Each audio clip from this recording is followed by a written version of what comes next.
கடன் மேல கடன் சேரும். சந்திரன் குரு இணைவல்ல கடன் மேல கடன் சேரும். தெய்யர் புகழுக்காக ஆசைப்படுங்க. கும்பம்னா கோபுர கலசம். எல்லாம் அண்ணாந்து பார்க்கணும் எல்லாம். பாதகம் பண்ணணும்னா ஏமாத்துங்க, பாக்கியம் கொடுக்கணும்னா காப்பாத்துங்க. இது கும்பத்துக்கு வரணும். ஒரு காதல் கட் ஆகும், அதன் மூலம் வலி வேதனை இருக்கும். சரிங்களா? இவங்க காதல் என்னைக்குமே குறையாதுங்க. லைஃப் லாங் யாரோ ஒருத்தர் உள்ள லவ் பண்ணிட்டு போயிட்டே இருப்பாங்க. கல்யாணமாய் குழந்தைங்க இருந்தாலும் கூட சில நேரங்கள் பார்த்ததும் காதல், பேசியதும் காதல், கஷ்டத்தில் காதல், இஷ்டத்தில் காதல்.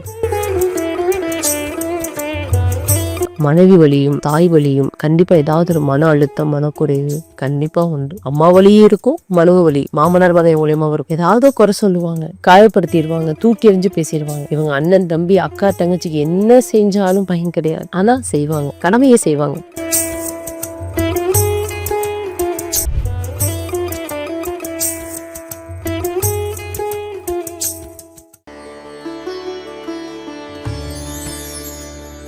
உங்கள் வாழ்க்கையின் அனைத்து பிரச்சனைகளுக்கும் சிறந்த ஜோதிடர்களிடம் தீர்வு காணுங்கள். அடுத்து பாத்தீங்கன்னா கும்பம். இந்த கும்ப லக்னம், கும்ப ராசி.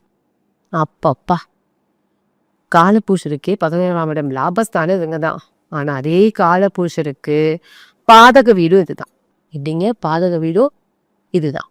இந்த 11ஆம் இடம் பாத்தீங்கன்னா கும்ப வீடு சனி பகவானுடைய ஆட்சி வீடுங்க. ஆட்சி உச்ச மூல திரிகோண வீடு. அங்க ராகு பகவானுக்கு மட்டுமே முழுமையான ஆதிக்கம். நட்சத்திரம் சதயம், அதாவது அவிட்டம் நட்சத்திரம் இயங்குது, சதயம் இயங்குது. அதே போல உங்களுக்கு பாத்தீங்கன்னா பூரட்டாதி 1, 2, 3 பாதம். அப்ப இந்த கும்பத்துல முழுமையான ஆதிக்கம் யாருக்கு? சனி பகவானுக்கும் ராகு பகவானுக்கும் மட்டுமே உண்டு. சரி, இருக்கட்டும். இவர்கள் வாழ்க்கை பயணம் எப்படி இருக்கும்? மன அழுத்தங்கள் எப்படி இருக்கும்? மன காயங்கள் எப்படி இருக்கும்? எப்படியெல்லாம் வெளியே வருவாங்க? எப்படியெல்லாம் சிந்திச்சிருப்பாங்க, சந்திச்சிருப்பாங்க, எல்லாத்தையும் பார்க்க போறோம். சனி பகவான் ரொம்ப ஸ்ட்ராங் தான். ஆனா 3ஆவது இடத்துல போய் நீச்சம் அடைஞ்சிடுறாரு. சரிங்களா? அதே போல 9ஆம் இடம் பாக்யஸ்தானத்துல போய் உச்சம் அடைகிறாரு. ஆனா அதுவே பாதகஸ்தானம். எதுங்க? துலாம் வீடு. சரி, சனி பகவான் இப்படி 3, 9 மாறிட்டாரு. இவங்க வீட்டுல பாத்தீங்கன்னா 2ஆம் இடம் குரு பகவான் தான் யோகாதிபதி, தனாதிபதியும் லாபாதிபதியும். அந்த கிரகம் பாருங்க 6ஆம் இடத்துல போய் உச்சம் அடையுதுங்க, 12ஆம் இடத்துல போய் நீச்சம் அடையுதுங்க. ஒரு யோகாதிபதியான கிரகம் 6, 12க்கு போயிடுச்சு அப்படின்னு எப்படிங்க யோகத்தை கொடுக்கும்? விபரீத ராஜயோகத்தை கொடுக்கும். ஏதோ ஒரு வழியில அது யோகத்தை கொடுக்கும். கொஞ்சம் குறுக்கு வழியில போனா மட்டும்தான் கொடுக்கும். ஏன்னா 6, 12 ஆயிடுச்சே. இவங்க கடன் கொடுக்க கூடாது, கடன் வாங்கக்கூடாது.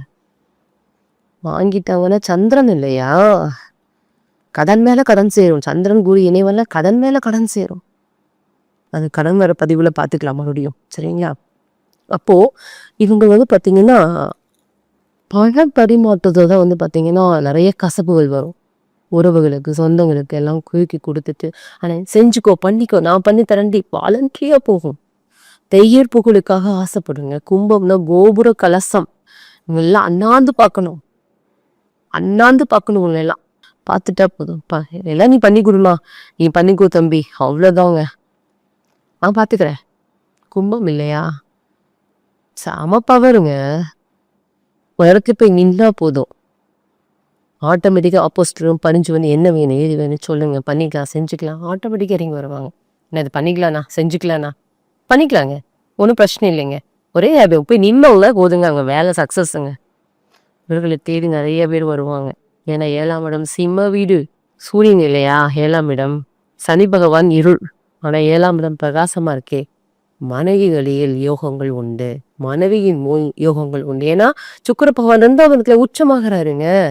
பாக்யாதிபதியா அவர் தான் பாதகாதிபதியா. வாழ்க்கை துணை ஏமாத்திடாதீங்க. ஏமாத்திட்டீங்கன்னா உங்களுக்கு அது பிரச்சனை பண்ணும். பாதகம் பண்ணணும்னா ஏமாத்துங்க, பாக்கியம் கொடுக்கணும்னா காப்பாத்துங்க. இது கும்பத்துக்கு வரணும். இந்த புதன் பகவான் பாருங்க, புத்தின்னு சொல்லக்கூடிய கிரகம் 5, 8 வருவார். 2ஆவது வீட்லயே நீச்சம் அடைஞ்சிடுறாருங்க. அப்பப்பா, ஒரு காதல் கட் ஆகும், அதன் மூலம் வலி வேதனை இருக்கும். சரிங்களா? இவங்க காதல் என்னைக்குமே குறையாதுங்க. லைஃப் லாங் யாரோ ஒருத்தர் உள்ள லவ் பண்ணிட்டு போயிட்டே இருப்பாங்க. கல்யாணமாய் குழந்தைங்க இருந்தாலும் கூட சில நேரங்கள் பார்த்ததும் காதல், பேசியதும் காதல், கஷ்டத்தில் காதல், இஷ்டத்தில் காதல். ஏன்னா காலபுருஷனுக்கு 11 இடம் ராகு உள்ள இயங்குற சதயம். ஏதாவது ஒருத்தர் யாரா எடுத்து அவங்க தீது வந்துகிட்டே அட்ராக்ட் பண்ணுவாங்க. இவங்க கிட்ட பேசினா மனதாரம் குறையுங்க.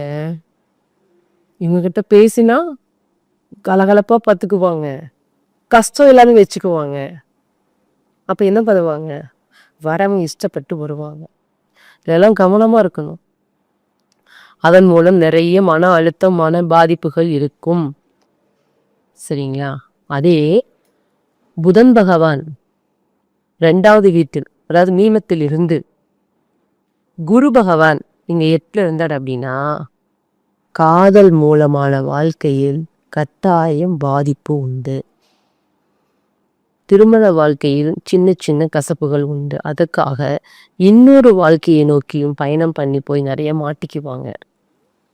தனக்கு கிடைக்கல சில விஷயம், எதிர்பார்த்தது கிடைக்கல, சரி நம்மளை தேடி வராங்க, எதிர்பார்ப்புல இருக்கலாம் அப்படின்னு பார்த்தீங்க அப்படின்னா, அதன் மூலமா நிறைய வழிகள் சந்திப்பாங்க, அவமானம் சந்திப்பாங்க, பிளாக்மெயில் பண்ணுவாங்க. இதெல்லாம் கொடுக்கணும், செய்யணும், பண்ணணும். அதுக்கப்புறம் யோசிப்பாங்க, அச்சச்சோ தப்பு செஞ்சுட்டனே. பார்த்துருக்கணும். ஆசையிலும் கவனமாக, அதாவது ஒரு சொல்லுவாங்க, அத்தனைக்கும் ஆசைப்படு ஆனால் அளவோடு. நிதர்சனமான உண்மை. ஆசைகளுக்கும் அளவு இருக்குங்க.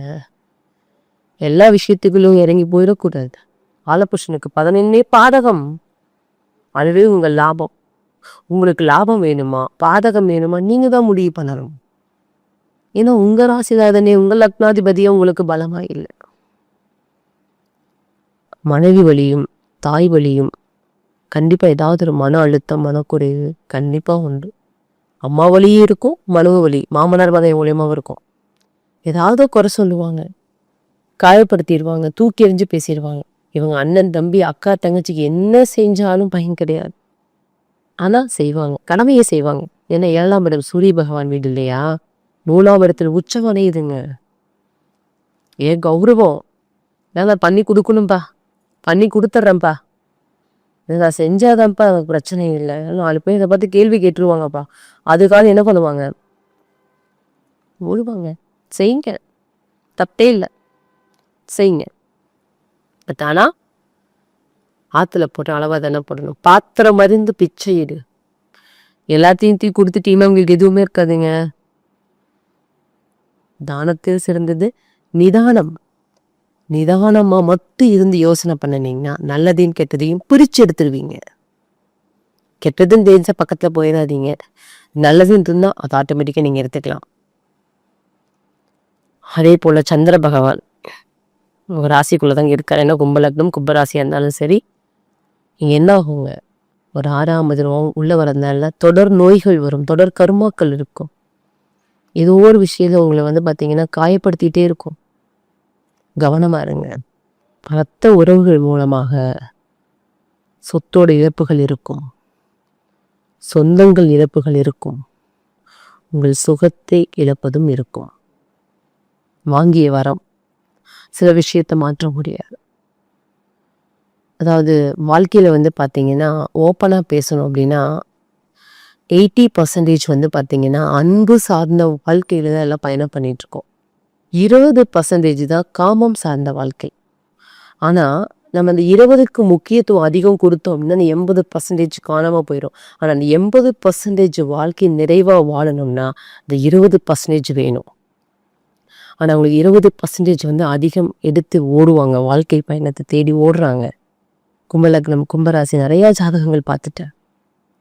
தன்னுடைய வாழ்க்கையில கிடைக்காத விஷயத்துக்காக ஓடி ஒரு இடத்துல போய் நிற்கும் போது ரொம்ப கஷ்டப்படுறாங்க. சில இயல்பான வாழ்க்கைக்குள்ள வாழ்ந்தாகணும். 20% குறிப்பிட்ட வயசுக்கு மேல உங்களை நீங்க என்ன பண்ணிக்கணும், சரி பண்ணிக்கணும். ஒரு 50 வயசு வரைக்கும் இந்த எண்ணங்கள், ஆசைகள் எல்லாம் இருக்கும் ஆண்களுக்கு. பெண்களா இருக்கீங்க 42 வயசு வரைக்கும் இந்த எண்ணங்கள் இருக்கும். அதுக்கப்புறம் அப்படி என்ன ஆகுங்க, பொது வாழ்க்கை, பொது விஷயம் அப்படிங்கும்போது கௌரவம், வாழ்க்கைக்காக என்ன உங்களை நீங்க மாத்திக்குவீங்க. ஆனா உங்களுக்கான விஷயம் உங்களை தேடி வர்றதுதாங்க இங்க பிரச்சனையே. நீங்க சும்மா இருந்தாலும் பிரச்சனை உங்களை தேடி வரும். அதே போலதான் காதலும் தேடி வரும். அந்த காதல் எடுத்துக்கலாமா வேண்டாமான்னு நீங்க தான் முடிவு பண்ணணும். அதனால இந்த இடத்த பொறுத்த பார்த்தீங்கன்னா வாழ்க்கை துணை அப்படிங்கும்போது ஆணாக இருந்தாலும் பெண்ணாக இருந்தாலும் கவனமான வாழ்க்கையை வாழணும். உங்கள் 2 பேர்த்துக்கு இடையில 3ஆவது வரக்கூடாது. வந்துட்டாங்க அப்படின்னா அந்த இல்லற வாழ்க்கையில் நிறைய பிரச்சனை வரும். கவனம். சீக்கிரமாக அஃபேர் வந்துடுங்க. அதுதான் 3-7-11 கான்செப்ட். காம திரிகோண வீடு. இதில் ராகுடைய ஸ்டார் எங்குது? புதன்னா காதல், சுக்கிரன்னா ஆசை இல்லைங்களா? சனி பகவான் சும்மா கிடையாதுங்க. ஒரு விஷயத்த கொடுத்தாருன்னா ஸ்ட்ராங்காக கொடுப்பாரு. உயிர் சொத்தாகட்டும், உறவுகள் ஆகட்டும், பிரிக்கிறதும் அவர் தான், சேர்க்கிறதும் அவர் தான். இங்கே ராகு ஸ்டார் எங்கிட்டு இருக்கே? ராகு தானே காம வாழ்க்கை, ஆசை வாழ்க்கை, போக வாழ்க்கை. அப்போ என்ன உங்களுக்கு? காம திரிகோண வீடு எங்கிட்டு இருக்கு உங்களுக்கு? 1, 5, 9.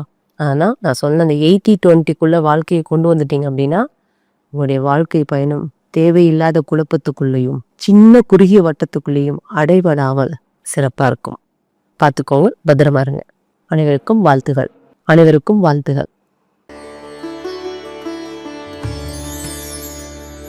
உங்கள் வாழ்க்கையின் அனைத்து பிரச்சனைகளுக்கும் சிறந்த ஜோதிடர்களிடம் தீர்வு காணுங்கள்.